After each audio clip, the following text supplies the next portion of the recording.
Hello friends, welcome to Kane's Kitchen 2.0. இன்னைக்கு நம்ம கிச்சனில் எக் ஈரல் பெப்பர் மசாலா எப்படி பண்ணுறதுன்னு பார்க்க போகிறோம்.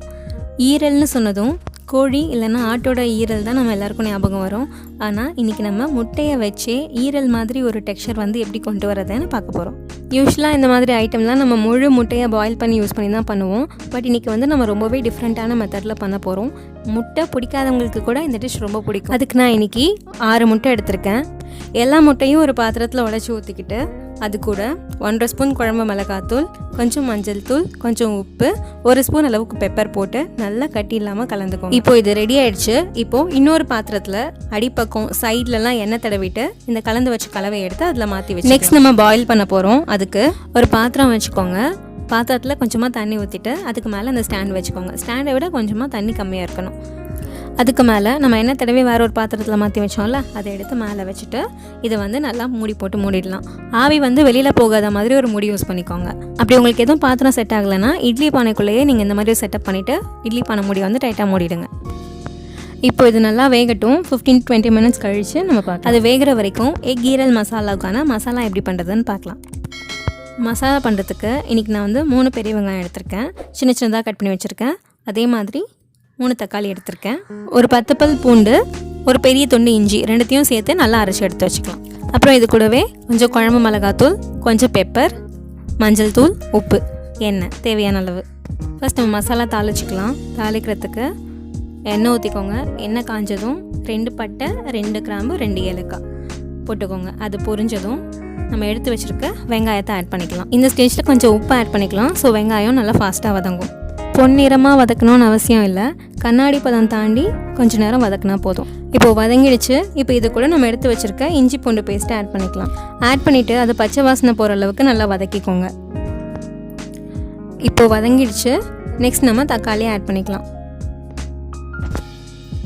தக்காளி நல்லா தோல்லாம் மசிஞ்சு வர அளவுக்கு நல்லா வதக்கிக்கோங்க. இப்போ தக்காளி நல்லா மசிஞ்சு வதங்கியிருக்கு. இந்த ஸ்டேஜில் நம்ம கொத்தமல்லி ஆட் பண்ணிவிட்டு லைட்டாக வதக்கி விட்டுக்கலாம். கொத்தமல்லி லைட்டாக வதங்கினதுக்கப்புறம் தேவையான அளவு மஞ்சத்தூள் ஆட் பண்ணிக்கலாம்.